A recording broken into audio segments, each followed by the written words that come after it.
মাদারীপুরের ডাসারে শারদীয় দুর্গাপূজা উপলক্ষে হিন্দু ধর্মাবলম্বীদের মাঝে বস্ত্র বিতরণ করেন কেন্দ্রীয় বিএনপির নির্বাহী কমিটির সহ গণশিক্ষা বিষয়ক সম্পাদক ও আগামী সংসদ নির্বাচন মাদারীপুর ৩ আসনের বিএনপির মনোনয়ন প্রত্যাশী আনিসুর রহমান তালুকদার খোকন। আজ শনিবার বিকেলে তার নিজ বাড়িতে বসে এ বস্ত্র বিতরণ করা হয়। এ সময় আনিসুর রহমান তালুকদার খোকন বলেন, যে কোনো উৎসবে কষ্টের সময়ে আমরা আপনাদের পাশে থাকতে চাই। আপনাদের পাশে থাকার প্রতিশ্রুতি আমরা দিচ্ছি। জনাব তারেক রহমানের বক্তব্য আপনারা শুনেছেন। বাংলাদেশের যে ফ্যাসিস্ট বিদায় হয়েছেন, যে সকল অপকর্ম অনিয়ম হয়েছেন,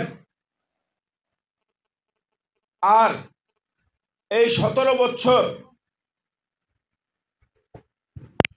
সেই অন্যায় অনিয়মের বিরুদ্ধে যুদ্ধ করতে গিয়ে যারা শহীদ হয়েছেন, সর্বশেষ ছাত্র জনতার আন্দোলনে যে সকল বন্ধুরা শহীদ হয়েছেন, রক্ত দিয়ে বাংলাদেশকে আবার নতুন করে স্বাধীন করেছেন, সেই স্বাধীন দেশে